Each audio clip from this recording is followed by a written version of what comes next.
مجھے ہر روز کئی میسیجز اور فون کالز آتے ہیں اور تقریباً لوگوں کا کہنا یہ ہے کہ میں سوشل میڈیا پر کھنچائی بہت کرتا ہوں، طنز بہت کرتا ہوں، لیکن لیڈرز کی کبھی تعریف نہیں کرتا۔ تو دیکھیے، تعریف تو آج کل بکتی اور خریدی جاتی۔ سوشل میڈیا پہ 100 روپے سے لے کے 10-20 ہزار روپے تک کے ریٹ میں بے حساب کس کی بھی تعریف ہو جاتی۔ کوئی کتنے بھی چور رہنے دو، کوئی کتنے بھی گئے گزرے رہنے دو، کوئی کتنے بھی ہال فٹ رہنے دو، کوئی کتنے بھی عوام کو دھوکہ دے کے پیسے ڈبا کے بھاگنے والے رہنے دو، بس 1000 روپے دیے تو بے حساب تعریف ہو جاتی۔ 5000 روپے دیے تو اسٹیج پہ بلا کے شال کے ساتھ ایوارڈ بھی مل جاتا، اور 100-200 روپے دیو تھالیاں بھی بجوا دیتے۔ تو میں ان میں سے نہیں ہوں۔ میں اپنے شہر کی اور عوام کی بھلائی کے لیے شہر کے ذمہ داران کو جھنجھوڑتا ہوں، چاہے وہ سیاسی ذمہ داران رہنے دو، یا ہمارے معاشرے کے ذمہ داران، یا پھر مذہبی ذمہ داران۔ میں ان سب کو ان کے ذمہ داریاں یاد دلاتا ہوں اور ان کی لاپرواہیوں کا آئینہ بتاتا ہوں۔ بہرحال، ان بھائیوں کی ناراضگی دور کرنے میں آج صرف مختصر سی تعریف کروں گا، خاص کر میرے بھائیاں MIM کے سینئر لیڈرز اور MIM کے سینئر اور جونیئر ورکرز کی آج میں دلی تمنا اور خواہش پوری کر رہا ہوں، اور یقین مانیے بڑے سچے دل سے میں جو مانتا ہوں وہی تعریف کے ذریعے سے پیش کر رہا ہوں۔ حیدرآباد کے سیاسی چار مینار، اسد الدین اویسی، اکبر الدین اویسی، امجد اللہ خان اور فیروز خان، آج کی تاریخ میں فی الوقت یہی لوگ ہیں۔ اسد الدین اویسی صاحب میرے فیورٹ پولیٹیکل لیڈر ہے۔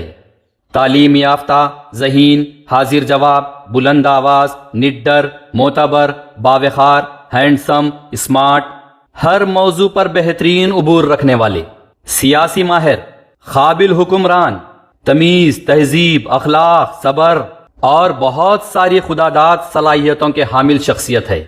میں ان کی بڑی عزت کرتا ہوں۔ اسد الدین اویسی صاحب میں سب سے بڑی خوبی میں یہ دیکھا ہوں کہ یہ 3 جنریشنز پر بخوبی صدارت کرنے میں کامیاب ہے۔ یہ کوئی معمولی بات نہیں ہے۔ ایک جنریشن کو سنبھال لینا بہت بڑی بات ہے، لیکن اسد صاحب 3 سیاسی جنریشنز کو کامیابی کے ساتھ سنبھال رہے ہیں۔ اپنے والد صاحب کے ساتھی MLAs اور لیڈرز، پھر اپنے ہم عمر MLAs اور لیڈرز، اور پھر اپنے سے چھوٹے عمر والے MLAs و لیڈرز کے صدر ہے۔ یہ 3 جنریشنز کو سنبھال کر ان کی صدارت کرنا اپنے آپ میں بہت بڑا کام ہے، جو بڑے بڑے سیاسی دگگجوں کے بھی بس کی بات نہیں ہے۔ اپنی سیاسی جماعت کو بچانا، اس کا مقام قائم رکھنا اور اسے تقویت دینا، یہ ان کا بہت عظیم کارنامہ ہے۔ سیاسی مونوپولی کے وہ ماہر ہیں۔ اتار چڑھاؤ اور بدلتے سیاسی پالیسیز پر ان کی زبردست پکڑ ہے۔ پولیٹیکل سبجیکٹ اور لینگویج پر ان کا بہت کمانڈ ہے، اسی لیے ان کی آواز اور انداز بھی بلند بانگ ہے۔ نڈر ایسے کہ اکیلے ہی اپنی زبان سے ہزاروں پر قابو پا لیں گے۔ ہینڈسم اور اسمارٹ ایسے کہ دور سے ہزاروں میں ایک دکھ کے آئیں گے۔ معتبر، باوقار، تمیز، تہذیب، اخلاق ایسے کہ بڑوں کا ادب اور چھوٹوں پر شفقت کا ان میں جذبہ و احساس ہے۔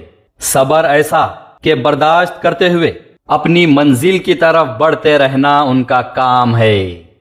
اکبر الدین اویسی میری نظر میں ذہین، حاضر جواب، بلند آواز، جذباتی، سیاسی موضوع پر عبور رکھنے والے، تقاریر کے ماہر، کراؤڈ پلر، زبردست دو پہ چلنے کے ماہر، کاروبار و تنظیمی انتظامیہ کے ماہر، تمیز، تہذیب، اخلاق اور بہت ساری خداداد صلاحیتوں کے حامل شخصیت ہے۔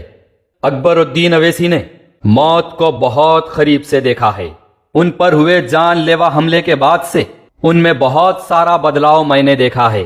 ان کی سوچ و فکر قوم کی خدمت کی طرف بھی پلٹ گئی اور احساس و جذبہ انسانیت دیکھا گیا۔ ان کی کامیابیوں میں سب سے بڑی کامیابی ان کے تعلیمی ادارے ہے، جس میں وہ غریب و مستحق بچوں کو مفت تعلیم دے رہے ہیں۔ یہ کام اپنے آپ میں بہت بڑا اور عظیم کارنامہ ہے، جو صدیوں میں کسی ایک سے یہ کام اللہ سبحانہ تعالیٰ کرواتے ہیں۔ امجد اللہ خان میری نظر میں ذہین، حاضر جواب، نڈر، بلند آواز، سیاسی موضوع پر عبور رکھنے والے، تقاریر اور پلٹوار کے ماہر، تمیز، تہذیب، اخلاق اور بہت ساری خداداد صلاحیتوں کے حامل شخصیت ہے۔ امجد اللہ خان ایسی شخصیت ہے جو بغیر الیکشن جیتے MLA کے عہدے سے بھی زیادہ مقام رکھتے ہیں۔ عوام کی ہر پریشانی، ہر چھوٹے بڑے عوام کے کام میں سب سے پہلے حاضر۔ بیرون ممالک میں خاص کر حیدرآبادیوں اور مصیبت زدہ و پریشان حال ہندوستانیوں کے امجد اللہ خان کو مسیحا مانا جاتا ہے۔ ان کی کامیابیوں میں سب سے بڑی کامیابی ان کا پرجا دربار ہے، جہاں لاکھوں پریشان حال مسلمانوں کی پریشانی دور کی گئی، قرضوں میں مبتلا افراد کو نجات ملی، بیماریوں میں مبتلا غریب افراد کو امداد ملی، غریب بچوں کی پڑھائی کے لیے فیس کی امداد سے لے کر زندگی کے ہر شعبے میں غریبوں کی چھوٹی بڑی مصیبتوں میں ان کی رہبری، غریب بچیوں کی شادی اور بیوہ خواتین کو امداد ملی۔